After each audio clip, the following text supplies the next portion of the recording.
Hi guys, इस class में चलिए मैं स्टार्ट कर रहा हूँ क्या जीव विज्ञान। जीव विज्ञान में पहला चैप्टर क्या नाम है? पहला चैप्टर है क्या चीज़?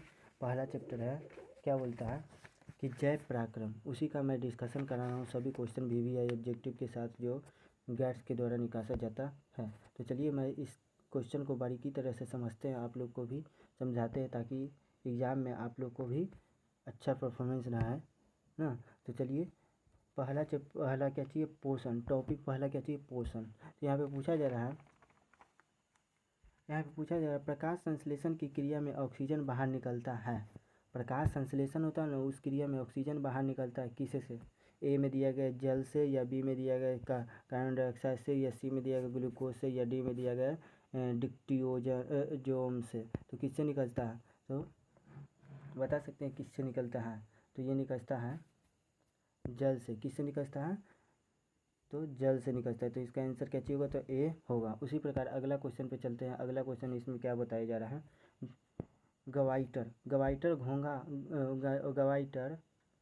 घेघा पनपता है किससे? गवाइटर होता है ना जो घेघा पनपता है किससे? ए में दिया गया क्या? ए में दिया गया चीनी की कमी से, या बी में दिया गया आयरन की कमी से, या सी में दिया गया रक्त की कमी से, या डी में दिया गया मोटापा से। तो बता सकते हैं किससे पनपता है? तो घेघा है जो किससे पनपता है? तो आयोडीन की कमी से पनपता है। तो इसका आंसर क्या चाहिए होगा? तो इसका आंसर बी होगा। तो इसका आंसर बी होगा। उसी प्रकार अगला क्वेश्चन पे चलते हैं। अगला क्वेश्चन क्या चाहिए? कुटपाद किसमें पाया जाता है? कुटपाद है जो किसमें पाया जाता है? ए में दिया गया पैरामीशियम में, बी में दिया गया यूग्लिना में, या सी में दिया गया अमीबा में, या डी में दिया गया इनमें से कोई नहीं। कुटपाद किसमें पाया जाता है? कुटपाद है जो किसमें पाया जाता है? तो कुटपाद पाया जाता है अमीबा में पाया जाता है। तो इसका आंसर क्या चाहिए होगा? तो इसका आंसर सी होगा। उसी प्रकार अगला क्वेश्चन पे चलते हैं। बारीकी तरह से इस वीडियो को अंत तक देखिएगा ताकि आप लोग को भी लाभ मिल सके। उसी प्रकार चौथा नंबर क्वेश्चन में बोला जा रहा है क्या? मंड परीक्षण के लिए हरी पत्ती पर आयोडीन डालने से पहले आयोडीन डालने से पत्ती का एल्कोहल में उबाला जाता है। पत्ती को एल्कोहल में उबाला जाता है। तो ए में दिया गया मंड को घोलने के लिए, बी में दिया गया क्लोरोफिल को घोलने के लिए, या सी में दिया गया पत्ती की मुलायम करने के लिए, या डी में दिया गया इनमें से सभी। तो इसका आंसर क्या चाहिए होगा? तो इनमें से सभी। मंड को घोलने के लिए, क्लोरोफिल को घोलने के लिए, पत्ती को मुलायम करने के लिए। तो इनमें से सभी। तो इसका आंसर क्या चाहिए होगा? तो डी होगा। उसी प्रकार अगला क्वेश्चन पे चलते हैं।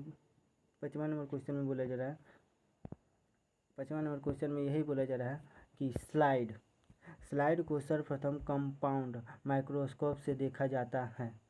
सर्वप्रथम कंपाउंड माइक्रोस्कोप से देखा जाता है मतलब कितने पर देखा जाता है? ए में दिया गया 5x पर, या बी में दिया गया 10x पर, या सी में दिया गया 25x पर, या डी में दिया गया 45x पर। तो बता सकते हैं कितने पर देखा जाता है? स्लाइड को सर्वप्रथम कंपाउंड माइक्रोस्कोप से देखा जाता है 10x पर। कितने x पर देखा जाता है? तो 10x पर देखा जाता है। तो इसका आंसर क्या चाहिए होगा? तो बी होगा। उसी प्रकार अगला क्वेश्चन है, ग्लूकोज के अणु में ऑक्सीजन के कितने परमाणु होते हैं? ग्लूकोज होता है ना C6H12O6 होता है ना ग्लूकोज का सूत्र।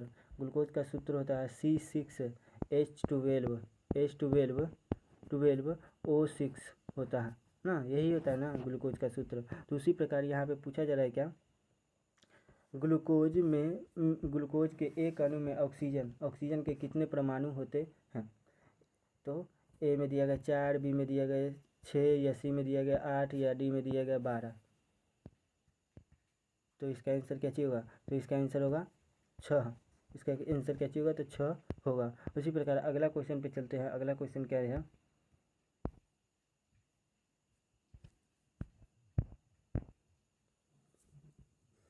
आगे का क्वेश्चन है 7वां नंबर क्वेश्चन में बोला जा रहा है क्या?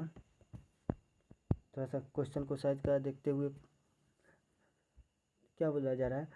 दांतों को साफ करने के लिए दंत मंजन प्रायः होता है। दांतों को साफ करने के लिए दंत मंजन प्रायः होता है। ए में दिया गया क्षारीय, बी में दिया गया अम्लीय, या सी में दिया गया लवण युक्त, या डी में दिया गया इनमें से कोई नहीं। बता सकते हैं इसका क्या होगा। दांतों को साफ करने के लिए दंत मंजन का प्रयोग होता है। दंत मंजन का प्रयोग होता है तो क्षारीय दंत मंजन का प्रयोग होता है। कैसा दंत मंजन का प्रयोग होता है? तो क्षारीय दंत मंजन का प्रयोग होता है। तो इसका आंसर क्या होगा? तो ए होगा, ए होगा। उसी प्रकार अगला है क्या चीज 8वां नंबर क्वेश्चन में, सभी हरे पौधे होते हैं क्या? सभी हरे पौधे होते हैं क्या? ए में दिया गया स्वपोषी, बी में दिया गया मृतपोषी, या सी में दिया गया परजीवी, या डी में दिया गया इनमें से सभी। बता सकते हैं सभी हरे पौधे होते हैं किस क्या होते हैं? तो सभी हरे पौधे होते हैं स्वपोषी होते हैं। क्या होते हैं? स्वपोषी होते हैं। उसी प्रकार अगला क्वेश्चन है क्या चीज 9वां नंबर क्वेश्चन में बोला जा रहा है क्या, एकदम बारीकी तरह से एकदम समझिएगा, ताकि ऐसा ही इसी तरह क्वेश्चन पूछा जाएगा। इसी से रिलेटेड क्वेश्चन देखिए, ये क्वेश्चन पूछा गया है 2014 में, 19 में, 20 में भी पूछा गया, लगातार पूछा गया। उसी तरह सभी को एक बार इस क्वेश्चन को देख लीजिएगा ताकि आप लोग को भी याद रहे। तो इसी तरह चलिए यहाँ पे निम्नलिखित में से कौन एक उभयलिंगी जंतु है? निम्नलिखित में से कौन है जो एक उभयलिंगी जंतु है? ए में दिया गया केचुआ, बी में दिया गया मछली, सी में दिया गया शेर, या डी में दिया गया बकरी। बता सकते हैं इसमें क्या चीज होगा। निम्नलिखित में से है कौन एक उभयलिंगी जंतु है?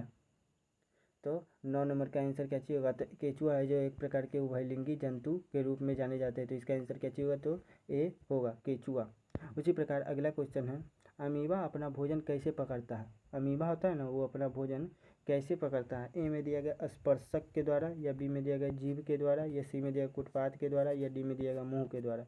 बता सकते हैं अमीबा है जो अपना भोजन कैसे पकड़ता है? अमीबा है जो अपना भोजन किस तरह पकड़ता है? तो अमीबा अपना भोजन कुटपात के द्वारा पकड़ता है। किसके द्वारा पकड़ता है? तो कुटपात के द्वारा। तो इसका आंसर क्या होगा? तो सी होगा। उसी प्रकार अगला क्वेश्चन क्या बोला जा रहा है, आयोडीन की कमी से कौन सा रोग होता है? आयोडीन होता है ना, उसकी कमी से कौन सा रोग होता है? ए में दिया गया घेघा, बी में दिया गया मधुमेह, या सी में दिया गया स्कर्वी, या डी में दिया गया एड्स। बता सकते हैं। तो आयोडीन की कमी से होने वाला कौन सा रोग है? तो आयोडीन की कमी से होने वाला रोग है जो घेघा है। कैसे होता है? तो घेघा रोग होता है आयोडीन की कमी से। तो इसका आंसर क्या होगा? तो ए होगा। इसका आंसर क्या होगा? तो ए होगा। उसी प्रकार अगला क्वेश्चन क्या चाहिए, किसकी उपस्थिति के कारण पौधे का रंग हरा होता है?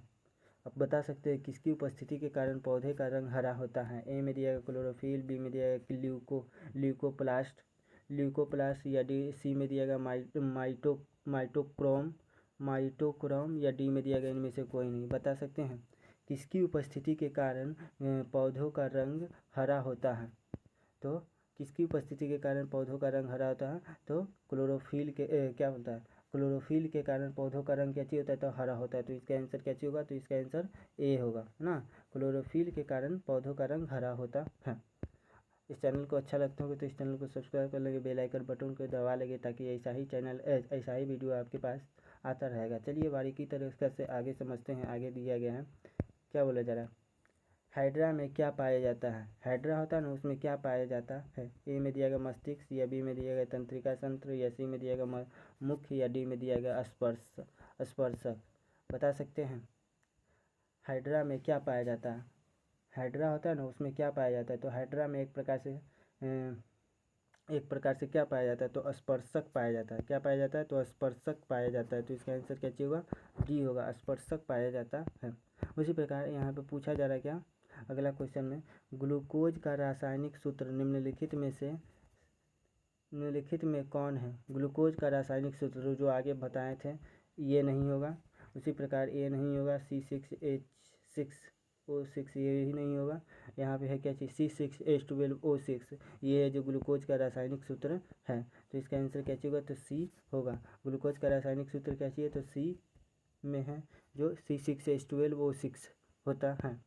उसी प्रकार अगला क्वेश्चन पे चलते हैं। अगला क्वेश्चन बारीकी तरीक़ा से समझते हैं। क्या बोलता है, अमीबा में अधिकांश पोषण कैसे होता है? अमीबा है ना, उसमें अधिकांश पोषण कैसे होता है? ए में दिया गया साहकारी के रूप में, या अंतर्ग्रहण के रूप में, या सर्वाहारी के रूप में, या स्वपोषी के रूप में। बता सकते हैं अमीबा में अधिकांश पोषण कैसे होता है। अमीबा होता है ना, उसमें अधिकांश पोषण कैसे होता है। तो अमीबा में अधिकांश पोषण अंतर्ग्रहण के द्वारा होता है। किसके द्वारा होता है? अंतर्ग्रहण के द्वारा। तो इसका आंसर क्या होगा? तो बी होगा। अमीबा में अधिकांश पोषण किसके द्वारा होता है? तो अंतर्ग्रहण के द्वारा होता है। तो इसका आंसर क्या होगा? तो बी होगा। उसी प्रकार अगला क्वेश्चन है, प्रकाश संश्लेषण की क्रिया होती है। प्रकाश संश्लेषण की क्रिया होती है। ए में दिया गया कवक में, या बी में दिया गया जंतुओं में, या सी में दिया गया हरे पौधों में, या डी में दिया गया परजीवियों में। बता सकते हैं प्रकाश संश्लेषण की क्रिया किस में होती है। तो प्रकाश संश्लेषण की क्रिया होती है जो हरे पौधे में ही ना होगा। प्रकाश संश्लेषित कौन करता है? तो हरे पौधे ही ना करते हैं। तो इसका आंसर क्या होगा? तो सी होगा। उसी प्रकार बारीकी तरह से अगला क्वेश्चन क्या चाहिए, दांत की सबसे ऊपरी परत, दांत की सबसे ऊपरी परत है क्या? ए में दिया गया टेंटाइन, या बी में दिया गया इनामेल, या सी में दिया गया अस्थि, या डी में दिया गया क्राउच।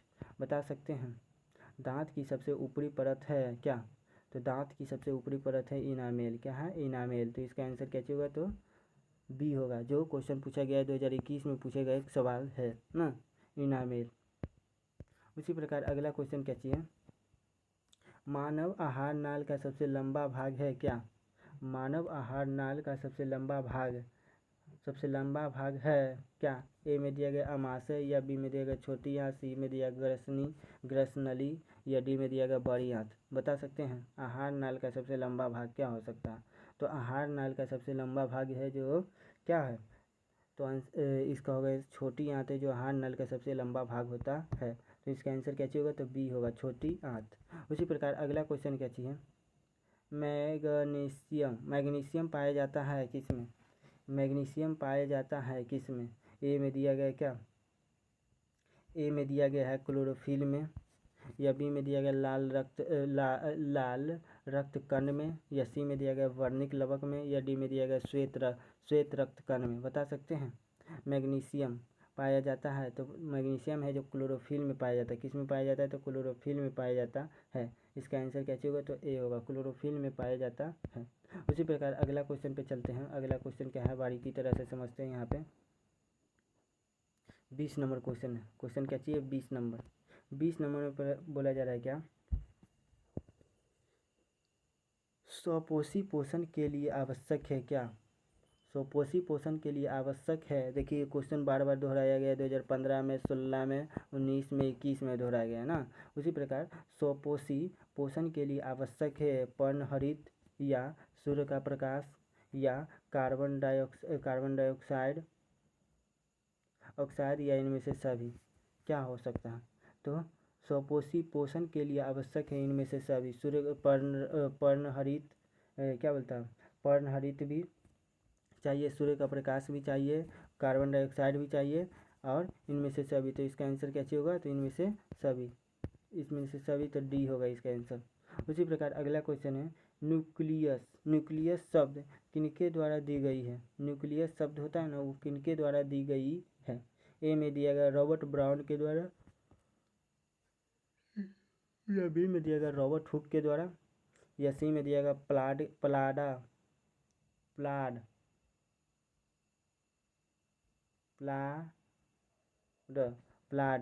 या डी में दिया गया बिचार्ड। किसके द्वारा बोला जाना, न्यूक्लियस शब्द किसके द्वारा दी गई है? न्यूक्लियस शब्द होता है जो किसके द्वारा दी गई है। तो न्यूक्लियस शब्द है जो रॉबर्ट ब्राउन के द्वारा दी गई है। किसके द्वारा दी गई है? तो रॉबर्ट ब्राउन के द्वारा दी गई है।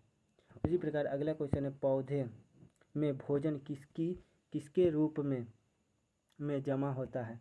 पौधा में जो भोजन होता है वो किसके रूप में जमा होता है? ए में दिया गया ग्लूकोज के रूप में, या बी में दिया गया प्रोटीन के रूप में, या सी में दिया गया स्टार्च के रूप में, या डी में दिया गया फैटी एसिड के रूप में। तो बता सकते हैं क्या होगा इसका, पौधे में भोजन किस रूप में जमा होता है? तो पौधे में भोजन होता है जो स्टार्च के रूप में जमा होता है। किसके रूप में जमा होता है? तो स्टार्च के रूप में जमा होता है। तो इसका आंसर क्या होगा? तो सी होगा। उसी प्रकार अगला क्वेश्चन है क्या, अगला क्वेश्चन है 23 नंबर में, पौधे में पशुओं की कोशिकाओं का वैज्ञानिक अध्ययन क्या कहलाता है? पौधे में जो क्या होता है, पशुओं की कोशिकाओं का वैज्ञानिक अध्ययन क्या कहलाता है? ए में दिया गया आनुवंशिकी, या बी में दिया गया कोशिका विज्ञान, या डी में दिया गया सी में दिया गया साइटोजेनेटिक्स, या डी में दिया गया उत्तक विभाजन विज्ञान। तो इसका आंसर क्या चाहिए होगा? क्वेश्चन फिर से दोहरा रहे हैं। 23 नंबर में क्या बोला जा रहा है कि पौधों और पशुओं की कोशिकाओं का वैज्ञानिक अध्ययन क्या कहलाता है? तो वैज्ञानिक अध्ययन क्या कहलाता है? 23 नंबर का आंसर क्या चाहिए होगा? तो कोशिका विज्ञान कहलाता है। क्या कहलाता है? वैज्ञानिक अध्ययन क्या कहलाता है? तो कोशिका विज्ञान कहलाता है। तो इसका आंसर क्या चाहिए? तो सी होगा, सॉरी बी होगा। उसी प्रकार अगला क्वेश्चन है, निम्नांकित में कौन ट्रिप्सन एंजाइम का कार्य है? ट्रिप्सन एंजाइम का कार्य है। निम्नांकित में कौन ट्रिप्सन एंजाइम का कार्य है? ए में दिया गया वसा का पाचन, या बी में दिया गया कार्बोहाइड्रेट का पाचन, या सी में दिया गया प्रोटीन का पाचन, या डी में दिया गया इनमें से सभी। बता सकते हैं निम्नांकित में कौन ट्रिप्सन एंजाइम का कार्य है? ट्रिप्सन एंजाइम का कार्य है। 24 नंबर आंसर का क्या चाहिए होगा? 24 नंबर का इसका आंसर क्या चाहिए होगा? तो इसका होगा प्रोटीन का पाचन होगा। क्या चाहिए होगा? प्रोटीन का पाचन होगा। उसी प्रकार 25 नंबर क्वेश्चन पे चलते हैं, बारीकी तरह से समझते चलते हैं। चलिए, इस अच्छा लगता होगा तो इस चैनल को सब्सक्राइब कर लेंगे, बेल आइकन बटन को दबा लेंगे ताकि ऐसा ही वीडियो आपके पास आता रहेगा। 25 नंबर में बोला जा रहा है, मुख्य गुहा में आहार नाल कौन सा भाग का पाचन होता है? मुख्य गुहा है ना, उसमें आहार नाल का कौन सा भाग का पाचन होता है? ए में दिया गया प्रोटीन का, बी में दिया गया कार्बोहाइड्रेट का, या सी में दिया गया वसा का, या डी में दिया गया न्यूक्लिक अम्ल का। तो बता सकते हैं मुख्य गुहा में आहार नाल का कौन सा भाग पाचन होता है? बता सकते हैं। 25 नंबर का आंसर कैसे होगा? तो मुख्य गुहा में आहार नाल का कार्बोहाइड्रेट भाग है जो पाचन होता है। कौन सा भाग पाचन होता है? तो कार्बोहाइड्रेट भाग है जो पाचन होता है। तो इसका आंसर कैसे होगा? तो बी होगा। उसी प्रकार अगला क्वेश्चन क्या चाहिए, निम्न में स्वपोषी कौन है? निम्न में स्वपोषी कौन है? ए में दिया गया हरे पौधे, या बी में दिया गया मछली, या सी में दिया गया कीट, या डी में दिया गया अमीबा। तो निम्न में स्वपोषी कौन है? तो निम्न में है जो हरे ही न पेड़ पौधे अपना भोजन स्वयं बनाते हैं, तो इसलिए हरे पौधे होंगे क्या चीज़? स्वपोषी होंगे। तो ये इसका आंसर क्या चाहिए? तो ये होगा। उसी प्रकार अगला क्वेश्चन क्या चाहिए, जीवन की एक महत्वपूर्ण विशेषता है क्या? जीवन है ना, उसकी महत्वपूर्ण विशेषता क्या है? अणु की गति, या वृद्धि, या संघ, या समन्वय। बता सकते हैं इसका आंसर क्या चाहिए होगा? जीवन की एक महत्वपूर्ण विशेषता क्या है? तो जीवन की एक महत्वपूर्ण विशेषता है जो वृद्धि है। क्या है? तो वृद्धि है। तो इसका आंसर क्या चाहिए होगा? तो बी होगा। उसी प्रकार अगला क्वेश्चन क्या चाहिए, स्वपोषण होता है, स्वपोषी पोषण होता है। क्वेश्चन बोला जा रहा है स्वपोषी पोषण होता है। ए में दिया गया पौधा में, या बी में दिया गया कवक में, या सी में दिया गया कुछ प्रोटिस्टा और प्रोकैरियोट्स में, ए और बी दोनों में। बता सकते हैं स्वपोषी पोषण होता है किस में? 28 नंबर का आंसर क्या चाहिए होगा? तो स्वपोषी पोषण होता है कुछ प्रोटिस्टा और प्रोकैरियोट्स में। हाँ, तो इसका आंसर क्या चाहिए होगा? तो डी होगा, ए और बी दोनों।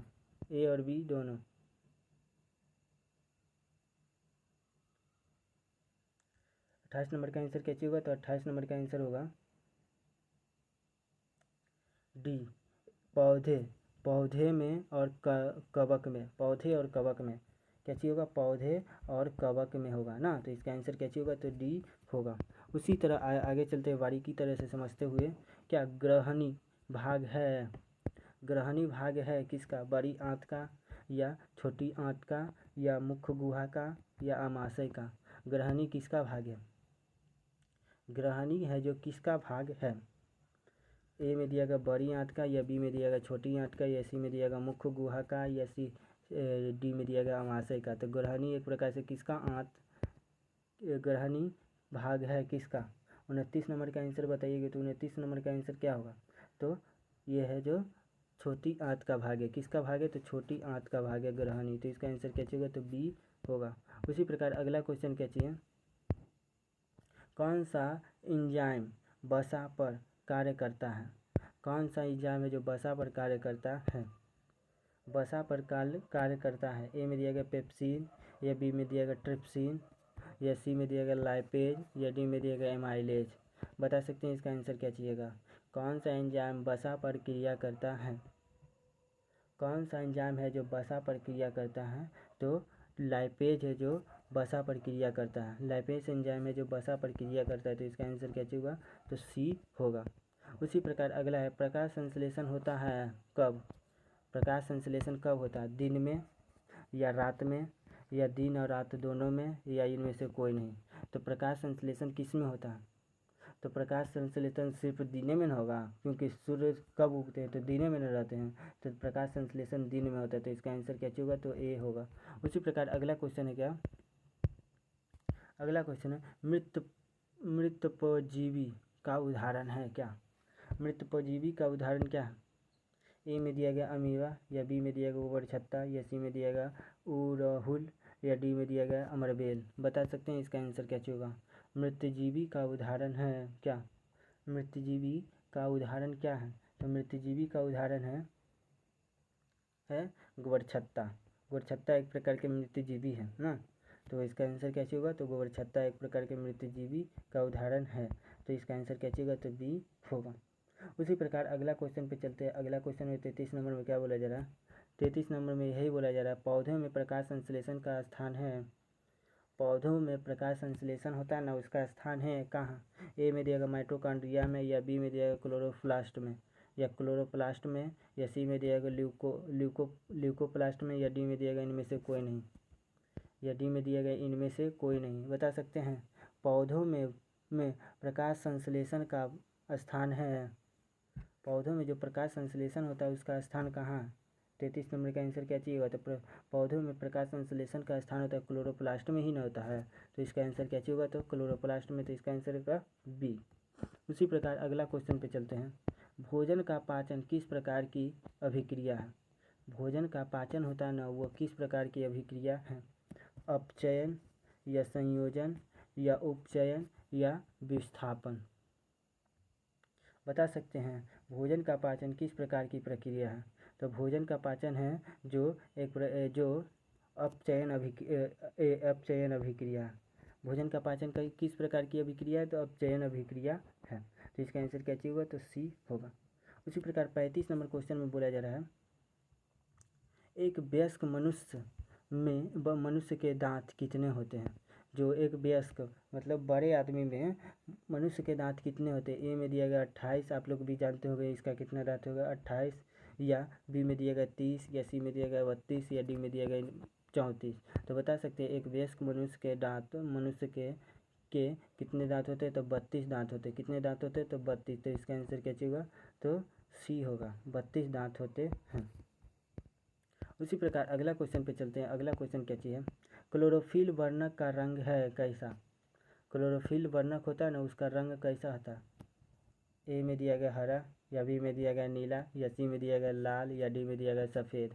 क्लोरोफिल वर्णक का रंग कैसा होता है, तो क्लोरोफिल वर्णक का रंग हरा होता है, कैसा होता है तो हरा होता है, तो इसका आंसर क्या होगा तो ए होगा, ए होगा। उसी प्रकार अगला क्वेश्चन है क्या चीज़, कवक में पोषण की कौन सी विधि पाई जाती है, कवक है ना उसमें पोषण की कौन सी विधि पाई जाती है। ए में दिया गया मृतजीवी, या बी में दिया गया समभोजी, या सी में दिया गया स्वपोषी, या डी में दिया गया इनमें से कोई नहीं। बता सकते हैं कवक में पोषण की कौन सी विधि पाई जाती है, तो कवक में पोषण की कौन सी विधि पाई जाती है। 37 नंबर का आंसर बता सकते होंगे तो बताइए, तो 37 नंबर का आंसर होगा कवक में पोषण की मृतजीवी विधि पाई जाती है। कौन सी विधि पाई जाती है तो मृतजीवी विधि पाई जाती है, तो इसका आंसर क्या होगा तो ए होगा, क्या होगा ए होगा, 37 का ए होगा। उसी प्रकार अगला क्वेश्चन है क्या चीज, अगला क्वेश्चन है भैया क्या बोलता है पीत रस कहाँ से स्रावित होता है, पीत रस होता है ना वो कहाँ से स्रावित होता है। ए में दिया गया यकृत से, या बी में दिया गया मुख्य गुहा से, या सी में दिया गया आमाशय से, या डी में दिया गया छोटी आंत से। तो पित्त रस जो कहाँ से स्रावित होता है, तो पित्त रस होता है जो यकृत से स्रावित होता है। कहाँ से स्रावित होता है, तो यकृत से। तो इसका आंसर क्या होगा, तो ए होगा, यकृत से स्रावित होता है पित्त रस ना। उसी प्रकार अगला क्वेश्चन पे चलते हैं। अगला क्वेश्चन क्या बोला जा रहा है, गोरछत्ता है, गोरछत्ता है, आगे क्वेश्चन यही पूछा गया था ना। गोरछत्ता है एक प्रकार के मृतजीवी या एक प्रकार के परजीवी या एक स्वपोषी या एक शैवाल। तो गोरछत्ता है जो आगे में पढ़े थे क्या, एक प्रकार से मृतजीवी न है। क्वेश्चन को घुमा के भी पूछ सकता है ना। तो उसमें पूछा था गोरछत्ता क्या है ना, तो उसी प्रकार मृतजीवी है। तो इसका आंसर क्या चाहिएगा, 39 के ए होगा। 39 के क्या चाहिए, तो ए होगा। उसी प्रकार 40 में चलते हैं। 40 में क्या बोला जा रहा है, दूध से दही बनने में निम्नलिखित में से कौन सी अभिक्रिया होती है। दूध से दही बनता है ना, उसमें एक अभिक्रिया होता है, वो कौन सी अभिक्रिया होती है। ए में दिया गया अपघटन, या बी में दिया गया किण्वन, या सी में दिया गया उत्सर्जन, या डी में दिया गया प्रकाश संश्लेषण। बता सकते हैं कौन सी क्रिया होती है। दूध से दही बनने में निम्नलिखित में कौन सी अभिक्रिया होती है। तो दूध से दही बनने में किण्वन अभिक्रिया होती है। कौन सी अभिक्रिया होती है, किण्वन अभिक्रिया होती है ना। किण्वन के कारण ये दूध से दही बनता है। उसी प्रकार 41 नंबर क्वेश्चन में दांतों का कठोरतम भाग है क्या। दांतों का कठोरतम भाग है क्या। ए में दिया गया डेंटाइन, या बी में दिया गया इनामेल, या सी में दिया गया मज्जा गुहा, या डी में दिया गया केनाइन। तो बता सकते हैं क्या होगा। दांत का कठोरतम भाग क्या है, तो इनामेल है। क्या है, इनामेल, बी इनामेल एक प्रकार से दांत का कठोरतम भाग है। उसी प्रकार अगला क्वेश्चन है 42 नंबर क्वेश्चन में बोला जा रहा है क्या, निम्नलिखित में किससे रंध्र के छिद्र घिरे रहते हैं। निम्नलिखित में किससे रंध्र के छिद्र घिरे रहते हैं। ए में दिया गया क्यूटिकल से, या गार्ड कोशिका से, या बात रंध्र से, या इनमें से कोई नहीं। बता सकते हैं इसका आंसर क्या होगा। निम्नलिखित में से किसी से रंध्र के छिद्र घिरे रहते हैं। 42 नंबर का आंसर क्या होगा, तो रंध्र के छिद्र घिरे रहते हैं, तो गार्ड कोशिका के से घिरे रहते हैं रंध्र के छिद्र। तो इसका आंसर क्या होगा, तो बी होगा, गार्ड कोशिका से। उसी प्रकार अगला क्वेश्चन है क्या, 43 नंबर क्वेश्चन में बोला जा रहा है क्या, निम्न में से किस रंग की प्रकाश किरण प्रकाश संश्लेषण के लिए सबसे ज़्यादा प्रभावी है। निम्न में से किस रंग की प्रकाश किरण प्रकाश संश्लेषण के लिए सबसे ज़्यादा प्रभावी है। ए में दिया गया हरा, या बी में दिया गया नीला, या सी में दिया गया पीला, या डी में दिया गया लाल। तो बता सकते हैं इसका आंसर क्या चीज़ होगा। 43 नंबर का आंसर क्या होगा, तो 43 नंबर का आंसर होगा क्या, लाल। लाल है जो प्रभावी है, प्रकाश संश्लेषण के लिए सबसे ज़्यादा प्रभावी है। तो इसका आंसर क्या होगा, तो डी होगा। उसी प्रकार अगला क्वेश्चन पे चलते हैं। अगला क्वेश्चन में क्या बोला जा रहा है,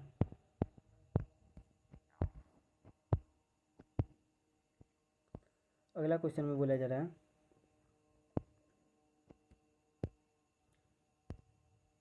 स्टार्च की उपस्थिति की जांच के लिए किस विलयन का उपयोग होता है।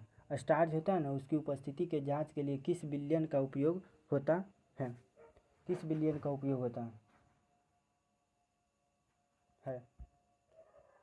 स्टार्च की उपस्थिति के जांच के लिए किस विलयन का उपयोग किया जाता है। बता सकते हैं इसका क्या चीज़ होगा। तो स्टार्च की उपस्थिति के लिए ए में दिया गया आयोडीन, या बी में दिया गया सैफ्रेनिन, या सी में दिया गया ईओसी, या डी में दिया गया मैथिली ब्लू। तो बता सकते हैं क्या किस चीज़ का उपयोग होता है। स्टार्च की उपस्थिति के जांच के लिए किसका उपयोग होता है। तो स्टार्च की उपस्थिति के जांच के लिए ये आयोडीन का उपयोग होता है। किसका उपयोग होता है, तो आयोडीन का उपयोग होता है। तो इसका आंसर क्या होगा, तो ए होगा। इसका आंसर क्या होगा, तो ए होगा। प्रकाश संश्लेषण की दर निम्न में से किन कारकों पर निर्भर करती है। प्रकाश संश्लेषण होता है ना, उसकी दर निम्न में से किन कारकों पर निर्भर करती है। ए में दिया गया प्रकाश के गुण पर, या बी में दिया गया प्रकाश की मात्रा पर, या सी में दिया गया ए और बी दोनों, या डी में दिया गया इनमें से कोई नहीं। क्या होगा? प्रकाश संश्लेषण की दर निम्न में से किन कारकों पर निर्भर करती है? तो प्रकाश संश्लेषण की दर है जो प्रकाश के गुण पर और प्रकाश की मात्रा पर इन दोनों पर करती है। तो इसका आंसर क्या होगा? तो सी होगा। इसका आंसर क्या होगा? तो सी होगा। उसी प्रकार अगला क्वेश्चन बोला जा रहा है यहाँ पे, क्या? परिशेषिका हिस्सा है किसका? परिशेषिका हिस्सा है किसका? ए में दिया गया आहार नाल का, या बी में दिया गया तंत्रिका तंत्र का, या सी में दिया गया संवहन तंत्र का, या डी में दिया गया जनन तंत्र का। परिशेषिका किसका हिस्सा है? तो परिशेषिका एक प्रकार से किसका हिस्सा है जो बता सकते हैं? तो परिशेषिका है जो आहार नाल का एक हिस्सा है। किसका हिस्सा है? तो आहार नाल का। तो इसका आंसर क्या होगा? तो ए होगा। उसी प्रकार अगला क्वेश्चन क्या बोला जा रहा है? अगला क्वेश्चन है रंध्र। रंध्र मुख्यतः पाए जाते हैं। रंध्र है जो मुख्यतः पाए जाते हैं। ए में दिया गया जड़ों पर, या बी में दिया गया पत्तियों पर, या सी में दिया गया तना पर, या डी में दिया गया इनमें से कोई नहीं। क्या बोला जा रहा है? रंध्र मुख्यतः पाए जाते हैं। रंध्र मुख्यतः कहाँ पाए जाते हैं? तो रंध्र मुख्यतः है जो पत्तियों पर पाए जाते हैं। कहाँ पाए जाते हैं? तो पत्तियों पर पाए जाते हैं। तो इसका आंसर क्या होगा? तो बी होगा। उसी प्रकार अगला क्वेश्चन क्या चाहिए? प्रकाश संश्लेषण की प्रकाश अभिक्रिया होती है।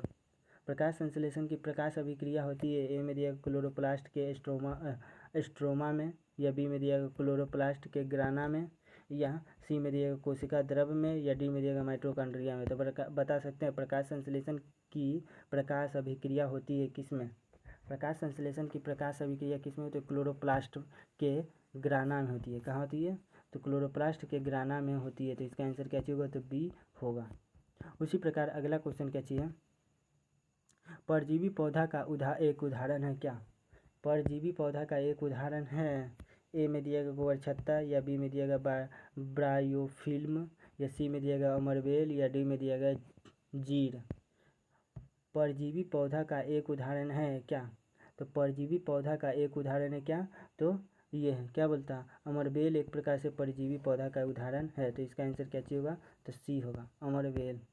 उसी प्रकार क्रमाकुंचन गति पाई जाती है। क्रमाकुंचन गति पाई जाती है कोलन में, या ग्रसनली में, या अग्नाशय में, या छोटी आंत में। किस में पाई जाती है? क्रमाकुंचन गति पाई जाती है। तो क्रमाकुंचन गति किस में पाई जाती है? तो क्रमाकुंचन गति है जो पाई जाती है, क्या बोलता है? क्रमाकुंचन गति है जो ग्रसनली में भी पाई जाती है और ये छोटी आंत में भी पाई जाती है। तो इनमें से दोनों होगा जो क्रमाकुंचन गति पाई जाती है। इन दोनों में क्रमाकुंचन गति पाई जाती है। ताकि और अच्छा आगे चलिए। अगला क्या चाहिए? अगला श्वसन है। आगे क्या चाहिए? श्वसन। तो चलिए श्वसन को भी एक तरीका से देख लेते हैं। चैप्टर वाइज है, ये टॉपिक वाइज है। तो श्वसन के बारे में समझते हैं ना। तो श्वसन है, यहाँ पे दिया गया क्या बताया जा रहा है ये कि पौधों में श्वसन की क्रिया के अंतर्गत एडीपी के टूटने से कितनी ऊर्जा मुक्त होती है? एडीपी की टूटने से कितनी ऊर्जा मुक्त होती है? कितनी ऊर्जा मुक्त होती है? ए में दिया गया 30.5 कैलोरी जूल पर मोल होता है, या बी में दिया गया है इसका क्या चाहिए होगा? 30.5 कैलोरी जूल पर मोल होगा। तो इसका आंसर क्या चाहिए होगा? तो इसका आंसर होगा ए। इसका आंसर क्या चाहिए होगा? तो ए होगा। उसी प्रकार अगला क्वेश्चन है क्या चीज़? अगला क्वेश्चन है पाइरूवेट की विखंडन से कार्बन डाइऑक्साइड जल तथा ऊर्जा देता है, और यह क्रिया कहाँ होती है? और यह क्रिया कहाँ होती है? ए में दिया गया कोशिका द्रव में, या बी में दिया गया माइटोकॉन्ड्रिया में, या सी में दिया गया हरित लवक में, या डी में दिया गया केंद्रक में। तो बता सकते हैं किस में होता है? बोला जा रहा है क्वेश्चन फिर से कि पाइरूवेट के विखंडन से कार्बन डाइऑक्साइड जल तथा ऊर्जा देता है, और यह क्रिया कहाँ होती है? जल तथा ऊर्जा देता है और यह क्रिया कहाँ होती है? तो यह क्रिया होती है माइटोकॉन्ड्रिया में होती है। कहाँ होती है? तो माइटोकॉन्ड्रिया में होती है। तो इसका आंसर क्या होगा? तो बी होगा। इसका आंसर क्या होगा? तो बी होगा, माइटोकॉन्ड्रिया होगा। इथाइल अल्कोहल किस प्रकार के श्वसन में बनता है? इथाइल अल्कोहल है ना, वह किस प्रकार के श्वसन में बनता है? ए में दिया गया अवायवीय या अवायवीय, या ए और बी दोनों में, या सी में दिया गया इनमें से कोई नहीं। बता सकते हैं इथाइल अल्कोहल किस प्रकार के श्वसन में बनता है? तो इथाइल अल्कोहल है जो अवायवीय श्वसन में बनता है। किस प्रकार के श्वसन में बनता है? इथाइल अल्कोहल किस प्रकार के श्वसन में बनता है? तो अवायवीय श्वसन में बनता है। तो इसका आंसर क्या होगा? तो बी होगा, बी होगा। उसी प्रकार अगला क्वेश्चन है, निम्नलिखित में किसे कोशिका का ऊर्जा मुद्रा के रूप में जाना जाता है? कोशिका का ऊर्जा मुद्रा के रूप में जाना जाता है। ए में दिया गया एडीपी को, या बी में दिया गया एटीपी को, या सी में दिया गया डीटीपी को, या डी में दिया गया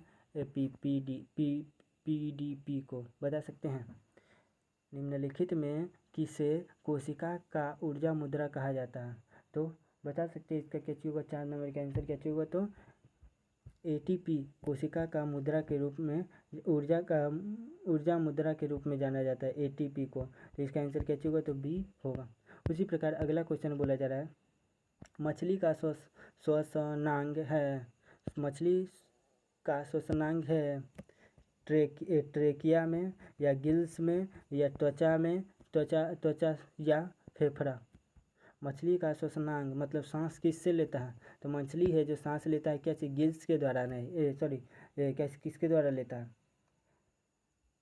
मछली है जो सांस किसके द्वारा लेता है? तो मछली है जो सांस लेता है गिल्स मतलब गलफड़ा के द्वारा ना, जिसे गलफड़ा कहते हैं। तो गिल्स के द्वारा ही सांस लेता है। उसी प्रकार तिलचट्टा में कितने कितने कितने जोड़े श्वास रंध्र पाए जाते हैं? तिलचट्टा ना, उसमें कितने जोड़े श्वास रंध्र पाए जाते हैं? ए में दिया गया 2, या बी में दिया गया 8, या सी में दिया गया 10, या डी में दिया गया 6। तो तिलचट्टा में कितने श्वास रंध्र पाए जाते हैं? तो तिलचट्टा में है जो 10 जोड़ी श्वास रंध्र पाए जाते हैं। कितने रंध्र पाए जाते हैं? तो 10 जोड़ी श्वास रंध्र पाए जाते हैं। उसी प्रकार श्वसन के अंतिम उत्पाद है, श्वसन के अंतिम उत्पाद है। ए में दिया गया कार्बन डाइऑक्साइड प्लस H2O, या बी में दिया गया कार्बन डाइऑक्साइड और ऊर्जा, या सी में दिया गया H2O प्लस ऊर्जा, या डी में दिया गया CO2 H2O प्लस ऊर्जा। बता सकते हैं श्वसन के अंतिम उत्पाद है। तो श्वसन के अंतिम उत्पाद क्या होगा? 7वां नंबर का आंसर क्या होगा? तो श्वसन के अंतिम उत्पाद है कार्बन डाइऑक्साइड H2O और प्लस ऊर्जा है। तो इसका आंसर क्या होगा? तो डी होगा। उसी प्रकार अगला क्वेश्चन है, पौधों में श्वसन होता है, पौधों में श्वसन होता है जड़ में। ए में दिया गया जड़ में, या बी में दिया गया पत्तियों में, या सी में दिया गया तना में, या डी में दिया गया इनमें से सभी में। तो पौधों में श्वसन होता है किस में? 8 नंबर का आंसर क्या होगा? तो पौधों में श्वसन होता है, पौधों में श्वसन होता है जड़ में भी होता है, पत्तियों में भी होता है, तना में भी होता है। तो पौधे इसका आंसर क्या चाहिए? पौधों में श्वसन होता है इनमें से सभी में होगा। तो इसका आंसर क्या होगा? तो डी होगा। उसी प्रकार अगला क्वेश्चन है 9 नंबर, कौन सी बीमारी श्वसन तंत्र से संबंधित है? कौन सी बीमारी है जो श्वसन तंत्र से संबंधित है? डायरिया, ए में दिया गया डायरिया है, या बी में दिया गया निमोनिया, या सी में दिया गया मलेरिया, या डी में दिया गया मधुमेह। तो कौन सी बीमारी श्वसन तंत्र से संबंधित है?